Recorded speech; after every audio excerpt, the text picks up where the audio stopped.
pagi, tentunya warga Lebak. Senang sekali kali ini saya hadir kembali menemani pagi hari kamu di hari Rabu. Di kesempatan kali ini seperti biasa hadir ada podcast Lebak Bicara yang akan membahas dan juga menginformasikan seputar program-program dan juga kebijakan pembangunan dari pemerintah daerah. Kalau di edisi-edisi sebelumnya kita juga pernah membahas seputar bagaimana perceraian, bagaimana juga pemenuhan hak anak dan juga istri pada pasca perceraian. Kali ini kita sudah kedatangan narasumber yang luar biasa. Ada Bu Nur Khotimah selaku Ketua Pengadilan Agama Rangkas Bitung dan juga ada Bu Dr. Anik Sakinah selaku Kepala Dinas Kominfo Kabupaten Lebak yang akan berbincang. Di kesempatan kali ini kita akan coba membahas seputar bagaimana digitalisasi eksekusi pada pemenuhan hak istri dan juga anak pasca perceraian. Selamat pagi ibu-ibu. Selamat pagi. Saya merasa ganteng sih, bukan merasa, memang saya paling ganteng sendiri ya. Setidaknya di frame itu. Nah, sebelum kita lanjut membahas seputar bagaimana proses digitalisasi eksekusi itu, mungkin bisa dijelaskan Bu Nur Khotimah terkait dengan kemarin sudah dilaksanakan MOU Pengadilan Agama Rangkas Bitung dengan pemerintah Kabupaten Lebak. Nah, Pengadilan Agama dan juga Pemkab Lebak, MOU-nya tentang apa sih Bu? Mungkin bisa dijelaskan Bu? Terima kasih, izin Ibu. Ya benar, memang waktu tepatnya hari kemarin ya, kami melakukan MOU dengan Bupati, dilanjutkan dengan PKS juga dengan instansi terkait tentang perlindungan anak dan perempuan pasca perceraian. Nah, ini sebenarnya tindak lanjut daripada program tersebut. Dan kebetulan kami juga menggandeng, melibatkan instansi terkait program tersebut. Diantaranya adalah selain Kominfo untuk sosialisasi, dengan DP3AP2KP, kemudian dengan DPM, PTSD, kemudian dengan Dinas Sosial, dan juga dengan Dukcapil. Nah, itu nanti seperti yang akan kita bahas hari ini mengenai digitalisasi eksekusi terhadap program tersebut. Memang sebenarnya kita menggunakan teknologi informasi digital dalam rangka meningkatkan efektivitas dan efisiensi yang mendukung program tersebut. Seperti itu gambarannya. Karena memang menurut data kami jumlah atau angka perceraian di Kabupaten Lebak ini sangat tinggi. Di sekitar 1.500 per tahun. Nah, itu untuk angka perceraian. Kalau kita hitung rata-rata per pasangan itu mempunyai 2 orang anak, maka akan ada sekitar 3.000 anak setiap tahun di Kabupaten Lebak ini yang bisa dikatakan kurang perhatian, kurang kasih sayang daripada orang tua, dan juga mungkin sampai terlantar gitu ya. Sehingga sekolah mereka itu berhenti karena tidak adanya dukungan dana dari orang tua, yang mana orang tua tersebut sudah bercerai. Oleh karena itu, ini sebenarnya program merespon selain daripada program pemerintah dan juga program pusat daripada Badan Peradilan Agama.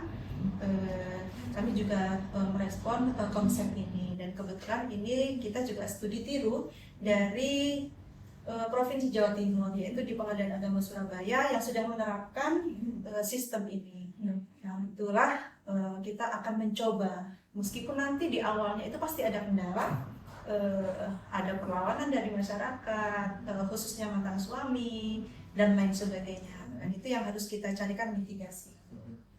Baik, mungkin bisa dijelaskan juga Bu, seperti apa memang kondisinya saat ini, utamanya bagi para istri dan juga bagi para anak terkait dengan pasca perceraian. Apakah memang pemenuhan haknya belum optimal, belum efektif, atau seperti apa Bu? Ya. Jadi memang kalau kita perhatikan, memang belum ada ya payung hukum yang dapat mengawasi jalannya, contohnya putusan hakim yang membebankan atau menghukum seorang suami untuk memberikan nafkah ke anak. Nafkah anak itu akan berlangsung sampai anak itu dewasa, atau bisa dikatakan sampai menikah, atau bisa dikatakan sampai usia 21 tahun. Nah, itu di luar ke pengawasan kami ya selaku pengadilan agama, dan itulah yang menyebabkan putusan itu kalah dengan kelalaian seorang suami. Dan itu juga data kami dapatkan juga dari DP3AP2HB terkait penelantaran anak, adanya kekerasan dalam rumah tangga dan lain sebagainya. Sebenarnya kalau kita maknai kekerasan dalam rumah tangga itu ada dua ya, Bapak Ibu, ada non-verbal, ada yang verbal. Nah, untuk penelantaran nafkah itu bisa dikatakan non-verbal ya, nah, itu seperti itu. Sehingga kami membutuhkan instansi yang dapat membantu kami, mendukung kami untuk melakukan pendampingan dalam hal ini terhadap anak-anak ataupun istri korban perceraian. Nah, untuk anak dampaknya sangat luas sekali, bisa berhenti sekolah, mungkin bisa anak itu juga tidak terkontrol sehingga lepas dari pengawasan seorang ayah, misalnya jika anak itu tinggal dengan ibu, atau lepas kontrol dari seorang ibu jika anak itu tinggal dengan ayah. Mungkin seperti itu. Oke. Nah, sebelum ke Bu Kadis, Bu, Ketua mungkin bisa dijelaskan juga nanti dalam pelaksanaannya digitalisasi eksekusi ini seperti apa sih, Bu? Ya. Ini akan ada seperti integrasi data ya, integrasi data dan informasi dengan 6 instansi yang mungkin nanti sudah kita laksanakan PKSI.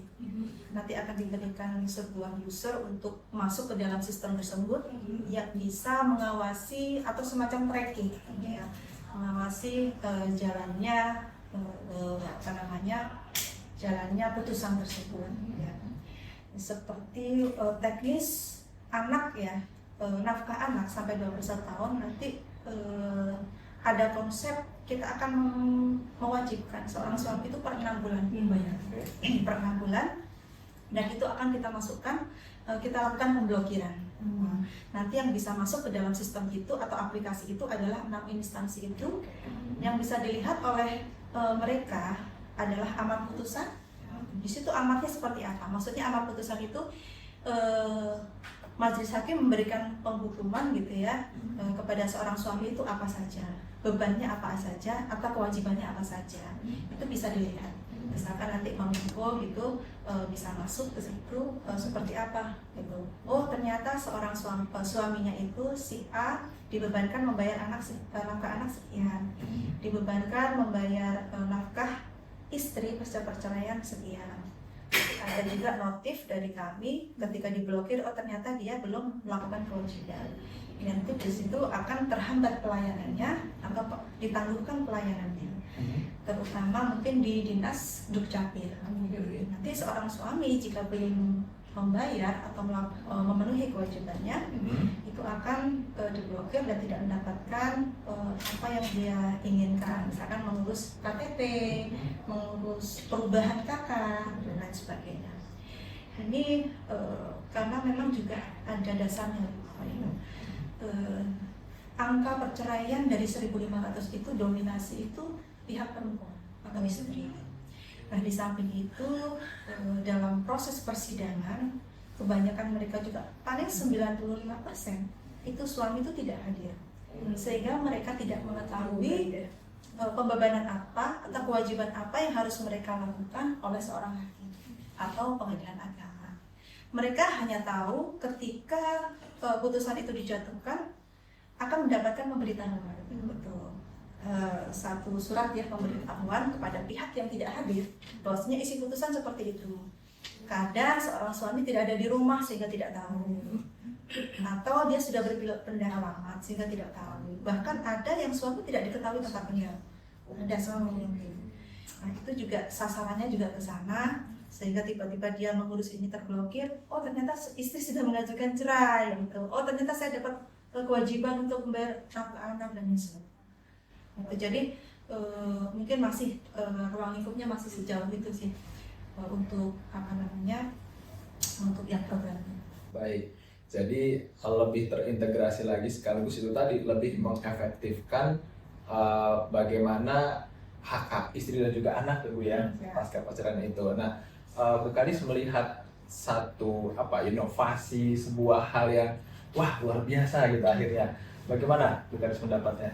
Baik, Alhamdulillah ya, ini bukan berarti bahwa dinas kami hanya memikirkan satu gender gitu ya Bu ya, tetapi kita lihat secara general bahwa tanggung jawab kita terhadap perempuan dan juga anak yang notabene tidak semuanya juga mau berbicara ya Bu ya. Ini tentu bukan mendiskreditkan satu jenis kelamin ya, gitu. Kita lihat mengeneralkan bahwa sebuah perkawinan itu begitu tanggung jawab semua dan terutama laki-laki dan perempuan, si suami dan istri ya. Nah ini yang kami selaku Dinas Kominfo tentu punya kewajiban ikut mendukung dan juga mendesiminasikan, mensosialisasikan kepada masyarakat di luar sana. Ayo jangan takut gitu ya Bu ya. Istilahnya perempuan yang istilahnya yang banyak korbannya tidak melihat bahwa ini kesalahan perempuan atau laki-laki, tetapi tetap sama harfiahnya ketika sebuah keluarga masing-masing punya tanggung jawab dan itu harus diikuti gitu ya. Apapun itu pilihannya tentu ada konsekuensinya. Nah ini kami mendukung dan juga secara digitalisasi kita pun akan ikut berperan aktif dalam prosesnya seperti apa.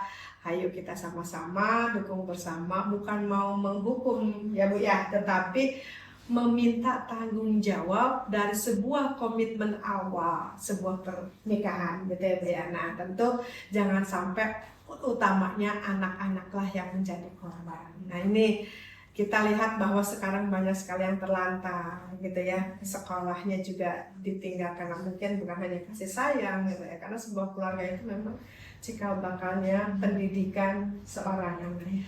Hayo kita sama-sama mendukung dan juga ikut bertanggung jawab akan keberlangsungan pendidikan anak-anak kita di masa yang akan datang. Kenapa? Karena anak-anak inilah yang akan menggantikan generasi kita, gitu ya Bu ya. Mungkin seperti itu. Jadi sebagai Kadis Kominfo-nya, wah luar biasa kami ya, justru pendukung sekali Bu. Ayo kita sama-sama, baik di bidang digitalisasinya maupun di bidang diseminasi atau penyebar luasannya. Ayo, seperti itu Pak Revan. Nah, Bu Ketua, saya penasaran juga nih dengan adanya inovasi ini. Apa kemudian respon masyarakat atau bahkan mungkin apa yang menjadi tantangan ke depan ketika ini nanti diterapkan, seperti apa? Ya. Sebelum saya jawab, ada satu yang belum saya sampaikan. Informasi untuk digitalisasi ini, integrasi data ini kami berbasis NIK. Sehingga yang pertama biasanya yang punya database itu kan Dukcapil. Nah, oleh karena itu juga salah satu alasan kami untuk menggandeng dengan Dukcapil itu sangat perlu sekali. Mungkin kalau di ranking nomor 1 ya Dukcapil karena berbasis data NIK. Dalam putusan, kemudian itu semuanya menggunakan NIK. Mereka daftar itu juga menggunakan NIK. Nah untuk sementara respon masyarakat karena ini memang baru, makanya kami memang perlu terus bersosialisasi. Kami juga di internal juga seperti itu akan mensosialisasikan di semua medsos yang kami punya. Masyarakat harus tahu konsekuensi daripada sebuah perceraian apabila apalagi seorang suami ya, apalagi seorang suami ataupun istri bahkan seorang suami yang menceraikan istri atau sebaliknya istri yang menggugat cerai. Karena memang hak talak itu kan ada sama suami itu, tetapi ketika istri menggugat cerai maka yang bisa menjatuhkan cerai itu ada pengadilan seperti itu ya. Jadi memang belum tahu ya perkembangannya untuk respon masyarakat seperti ini. Yang bisa saya gambarkan adalah yang sudah melaksanakan di Surabaya seperti itu. Memang ada kendala itu pasti ada gitu ya, resiko itu pasti ada dan itu yang akan kita carikan solusinya. Bisa jadi mereka marah gitu ya. Marahnya memang bukan ke pengadilan, takutnya ke Dukcapil gitu ya, takutnya ke DPM PTSP, nah seperti itu gitu. Jadi pasti terjadi seperti itu. Kok nggak dapat pelayanan di sini? Dan kita sudah ada MOU. Nah nanti kedepannya juga seperti itu. Kami juga mensosialisasikan kepada hakim-hakim karena memang porsi perhatian seperti ini sedikit itu. Karena memang masyarakat ketika mereka mendaftar sudah kita kasih informasi. Silakan Bapak Ibu, terutama Ibu gitu ya sebagai penggugat punya hak untuk meminta nafkah anak, punya hak untuk meminta hak asuh anak, punya hak untuk meminta hak-haknya pasca perceraian. ada nafkah hidah, Iya. ada mut'ah, ada juga nafkah maliyah atau nafkah lampau. Nah itu punya dia hak, tetapi mereka lebih memilih tidak minta, hanya minta cerai. Terus siapa yang memperhatikan anaknya? Nah gitu. Terus dan lain sebagainya. Mereka pengennya simpel, sesederhana itu, dan mungkin mereka ada, kita nggak tahu latar belakang apa. Biasanya saya sudah nggak sanggup lagi gitu berumah tangga. Yang penting rumah tangga saya sudah selesai, tercerai, itu sudah cukup. Sudah cukup. Ya, yang lainnya tidak. Ya. Ya, yang lainnya Tidak tidak. ada anak-anak. Ya, padahal sudah kita sampaikan. Nah, seperti itu. Jadi nanti hakim itu ada namanya hak ex officio. Dia punya kewenangan ketika melihat kondisi si istri, misalkan benar-benar terbukti dia memang korban KDRT, kita bisa memberikan hukuman kepada suami, meskipun suaminya nggak hadir. Nah itu tadi gambarnya seperti itu. Anaknya kondisinya seperti apa, kita bisa memberikan menghukum seorang suami atau memberikan nafkah. Nah itu bisa melalui hakim meskipun para pihak tidak meminta, terutama istri ya. Kalau untuk suami itu pasti kita sudah saring terlebih dahulu maksudnya. Ketika bersidang itu akan kita pahamkan seorang suami hak-haknya terhadap istri yang mereka cerai. Itu selalu kita berikan, pasti kita tawarkan, dan ada juga sedikit memaksa gitu, bahwasanya harus diberikan. Apalagi terbukti ternyata suaminya, mohon maaf, dengan ada KDRT dan lain sebagainya. Baik, nah kemudian kalau saya baca-baca dua mukadis seperti itu, kalau di internet ini cukup banyak isu seputar keamanan data kalau kita berbicara soal digitalisasi seperti itu. Dan mukadis, bagaimana melihat ini inovasi yang baik, tapi di satu sisi ada kekhawatiran dari masyarakat, wah berarti data perceraian saya dalam tanda petik disebar ke beberapa instansi seperti itu. Akhirnya jadi pada tahu deh, karena mungkin beberapa orang menganggap perceraian adalah aib mungkin seperti itu. Akhirnya bagaimana Bu pandangan Ibu terkait dengan hal itu? Berdasarkan hasil dari diskusi ya Bu ya kita tadi ya, jadi istilah terkait keamanan tadi untuk data informasi pribadi gitu. Jadi walaupun kita bekerja sama dengan beberapa instansi, namun daftar nama itu tidak, jadi sistemnya di instansi itu hanya terblokir ya Bu ya. Jadi ketika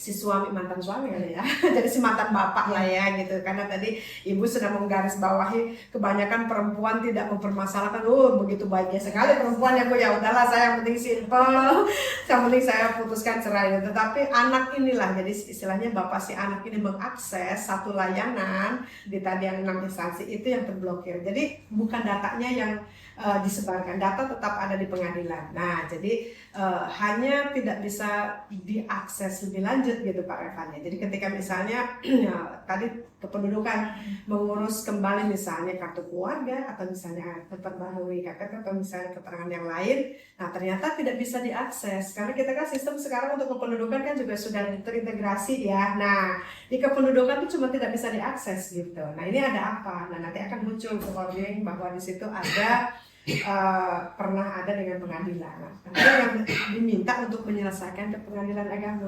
Nah, data-data sih masih ada di pengadilan agama Pak Revan gitu. Jadi tidak ada, oh ini berapa bulan, berapa tahun, tunggakan di sana, enggak seperti itu. Jadi tetap datanya ada di pengadilan agama, kita hanya terblokir saja sistemnya seperti itu Pak.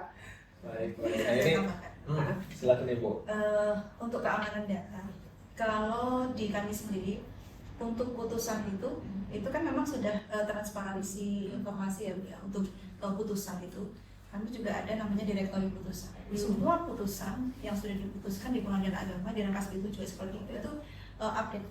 Tiap hari kita publish. Itu one day publish. Hari ini putus, hari ini juga dipublish. Itu pun sudah dianonim Pak. Ya, nama dianonim, kemudian segala data yang bisa ditelusuri dianonim. Itu sudah dianonim. Jadi tidak ada tidak ada kendala. Dan untuk yang data yang terkait aplikasi yang terintegrasi itu tidak putusan yang kita masukkan dalam itu, hanya amar. Amar itu bunyi, kalau kita hanya bunyi isi penghukuman aja, misalkan menghukum si A untuk membayar nafkah anak, itu aja. Untuk pertimbangan dan lain sebagainya itu tidak ada. Itu memang tidak boleh. Jadi hanya amarnya saja, paling hanya 4 poin, 5 poin di sini. Ya. Boleh tanya nggak sih ya sekalian, mungkin karena saya perwakilan dari salah satu masyarakat yang ini tentu inovasi baru gitu ya. Tentu ini juga masyarakat juga harus tahu, jangan takut gitu ya dengan hal-hal yang seperti ini, yang merasa bahwa ini aib dan sebagainya. Kita lihat bahwa ini adalah perjuangan untuk anak masa depan. Apakah nanti di aplikasi yang Ibu ini kan sedang bangun ya gitu, muncul berapa tahun, berapa bulannya untuk si sang bapak itu membayar nafkahnya gitu. Kayak misalnya dia sudah 2 tahun, nah di pengadilan itu ada 2 tahun tidak membayarkan nafkah. Apa seperti itu Bu ya? Iya. Oh, Lengkap. luar biasa terhebat ya.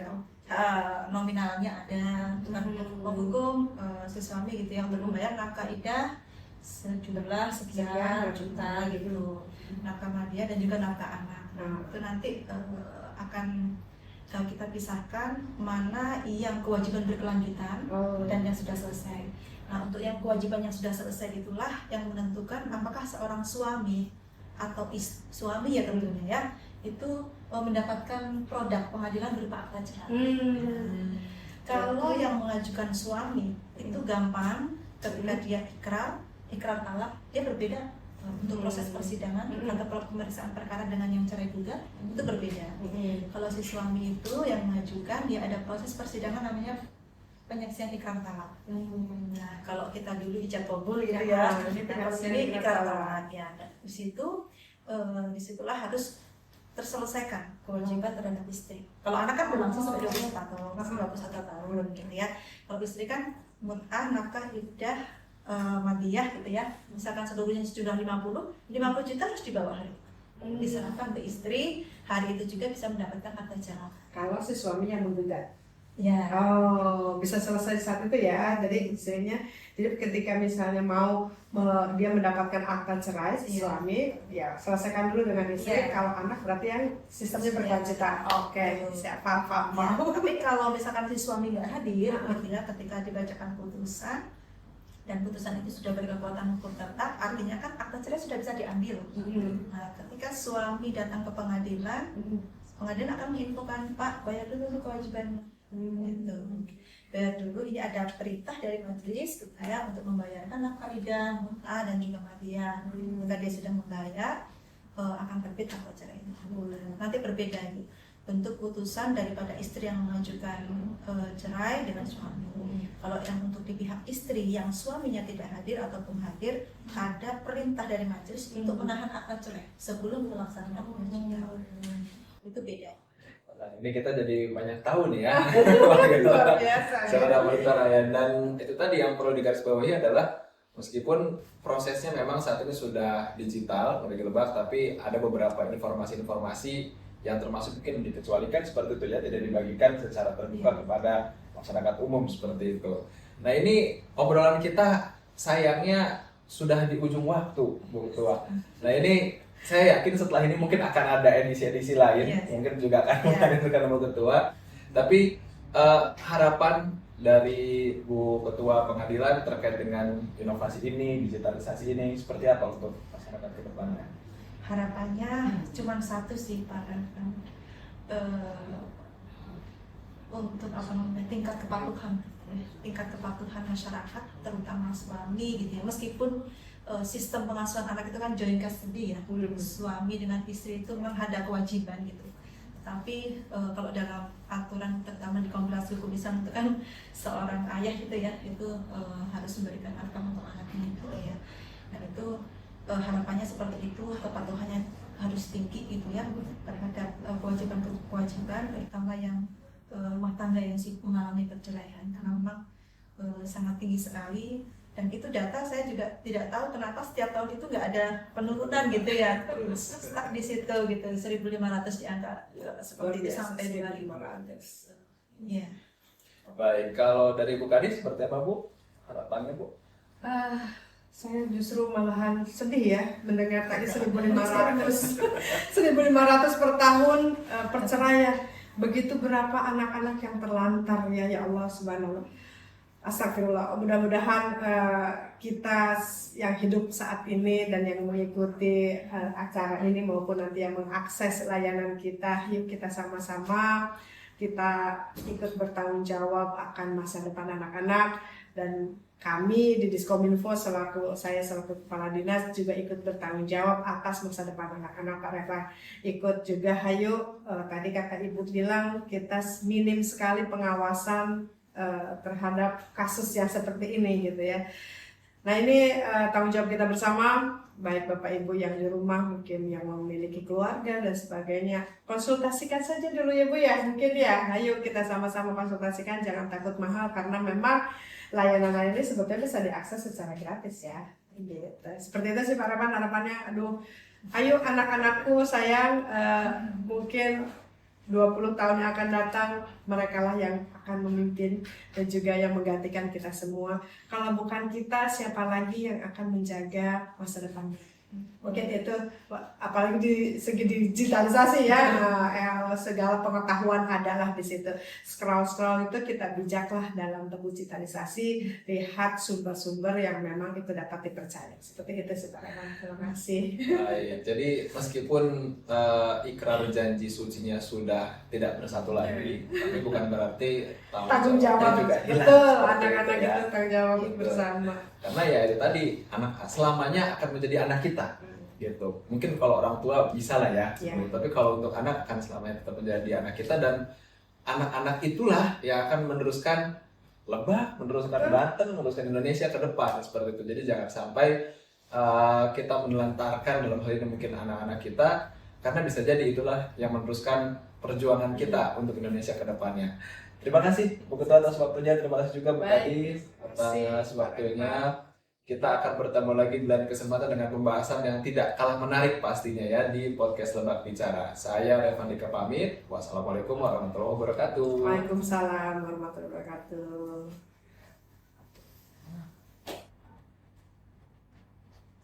Tidak ada yang bertanya? Yang ini Mas, yang dari pengadilan udah. Biasanya baca